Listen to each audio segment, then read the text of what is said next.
नमस्कार दोस्तों, tax of things के यूट्यूब चैनल पर आप सबका स्वागत है। आज का जो डिस्कशन होने वाला है वो है रूल 86B के ऊपर। तो जैसा कि आपने थंबनेल देखा, ऐसा हो सकता है कि गवर्नमेंट 1% कंपलसरी कैश पेमेंट कर दे आपको, और आज उसी का एक्सप्लेनेशन करना है जो बातें आपसे कही गई है रूल 86B के अंदर। तो हम आज रूल 86B का जिस्ट देखेंगे, एक रीडिंग लेंगे रूल 86B की, इसको अंडरस्टैंड करेंगे कि क्या कहता है रूल 86B। एक एग्जाम्पल से भी समझेंगे कि रूल 86B क्या कहता है और अपना कंक्लूजन देंगे। आज के हमारे ये ऑब्जेक्टिव्स हैं, तो चलिए अपनी बात शुरू करते हैं। तो ये आपके सामने खुला हुआ है रूल 86B। इसकी हेडिंग है restriction on use of amount available in electronic credit laser. Electronic credit laser के अंदर जो अमाउंट आपके पास है उस पर क्या रिस्ट्रिक्शन है। तो not with standing anything contained is in these rules, the registered person shall not use the amount available in electronic credit laser. सबसे पहली बात, जो रजिस्टर्ड पर्सन है वो अपने इलेक्ट्रॉनिक क्रेडिट लेजर के अंदर जो भी अमाउंट है उसको यूज नहीं करेगा। कब? To discharge his liability towards output tax. मतलब आपका जो जीएसटी में आउटपुट टैक्स निकल के आ रहा है उसके पेमेंट के लिए उसको यूज नहीं करेगा। कितना? इन एक्सेस ऑफ 99%, 99% से ज्यादा अपनी आउटपुट टैक्स लायबिलिटी को डिस्चार्ज करने के लिए, आउटपुट टैक्स लायबिलिटी को पे करने के लिए यूज नहीं करना है अपना इलेक्ट्रॉनिक क्रेडिट लेजर। कब? In cases where the value of taxable supply other than exempt supply and zero rated in a month exceeds 50 lakh rupees. कहने का मतलब है कि अगर आपकी वैल्यू 50 लाख रुपए से ऊपर की जाती है सप्लाई की, और किस चीज की सप्लाई होनी चाहिए? Other than exempt and zero rated supply 50 lakh रुपए से ऊपर क्रॉस करती है, तो आपको जो आउटपुट टैक्स का डिस्चार्ज करना है, जो पेमेंट करना है, वो 99% ही करना है अपने इलेक्ट्रॉनिक क्रेडिट लेजर से। चलिए इसकी बात हम कर लेते हैं अपने एक एग्जाम्पल से। तो ये बात हम कर लेते हैं अपने एक एग्जाम्पल से। 3B के ये जिस्ट मैं निकाल रहा हूं। सेल्स मान के चलिए आपकी 354 लाख रुपीज।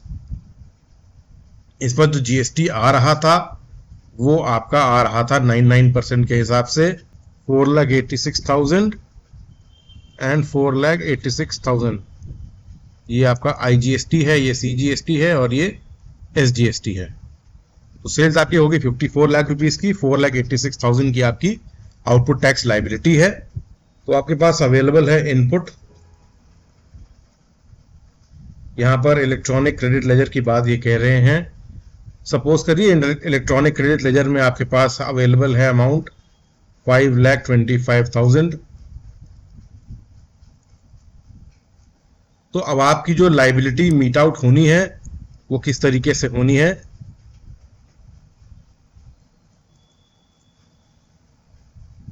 डिस्चार्ज आप कैसे करेंगे? अब चूंकि आपकी सेल्स 50 लाख रुपीज से ऊपर थी, तो जो आउटपुट टैक्स लायबिलिटी है ये वाला जो आउटपुट टैक्स लायबिलिटी है इसका 1%, मतलब 4,860 ये आप कैसे देंगे? कैश में देंगे, और 99% आप इलेक्ट्रॉनिक क्रेडिट लेजर को यूज करते हुए देंगे, जो भी आपकी बाकी की लायबिलिटी निकल करके आएगी। माइनस करके देखते हैं कि क्या लायबिलिटी निकल करके आती है। ये आपकी आ रही है 481,160। ये आपको लायबिलिटी पे करनी है इलेक्ट्रॉनिक क्रेडिट लेजर से, और ये आप पेमेंट करेंगे अपने कैश से। फिलहाल जो रूल कहता है वो इतनी ही बात कहता है, लेकिन रूल में आगे भी बहुत सारी बातें हैं, समझ लेते हैं इसको। Provided that the said restriction shall not apply where. अच्छा, जो रिस्ट्रिक्शन अभी आप बताई गई है वो कब अप्लाई नहीं होगी?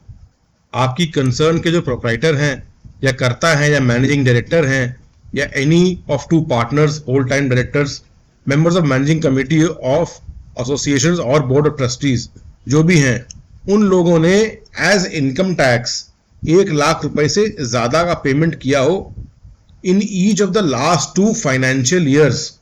मतलब जो आप फाइनेंशियल ईयर पार हो गया है, यहाँ पे बात कही गई है हैज एक्सपायर्ड, तो जो भी आपका फाइनेंशियल ईयर क्रॉस हो चुका है, जिसके आप रिटर्न फाइल कर चुके हो, उसमें इन लोगों ने लास्ट 2 फाइनेंशियल ईयर्स के लिए अपने इनकम टैक्स के रूप में 1 लाख रुपए से ज्यादा का पेमेंट किया हो, तब आप पर ये रूल नहीं लगेगा।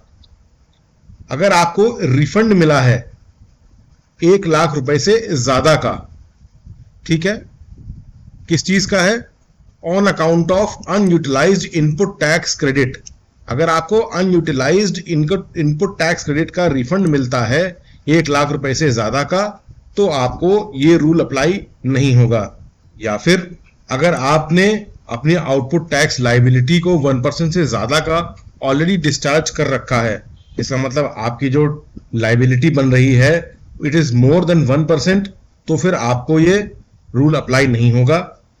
या फिर अगर आप गवर्नमेंट डिपार्टमेंट है, पब्लिक सेक्टर अंडरटेकिंग है, लोकल अथॉरिटी और स्टैच्यूटरी बॉडी है, तब भी आपके ऊपर ये रूल अप्लाई नहीं होता है। ये रूल बहुत ही इंपॉर्टेंट है।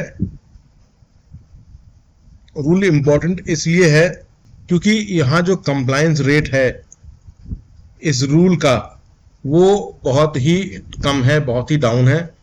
हो सकता है कि गवर्नमेंट अगली बार जब आपकी 3B फाइलिंग हो तो आपको कंपलसरी रूल 86B की कंप्लायंस करवा दे, ऐसा बहुत मुमकिन है। आपने जब भी 50 लाख रुपीस से ऊपर की सेल करी होगी तब ऑटोमेटिकली आपके 3B के अंदर रूल 86B का कंप्लायंस जनरेट हो सकता है और गवर्नमेंट आपसे मैंडेटली ये पेमेंट करवा भी सकती है। तो ये था आज के सेशन का डिस्कशन। मैं उम्मीद करता हूं कि ये सेशन फ्रूटफुल रहा होगा। आपके कमेंट्स का मुझे वेट रहेगा। मिलते हैं अपने अगले वीडियो में, तब तक के लिए नमस्कार।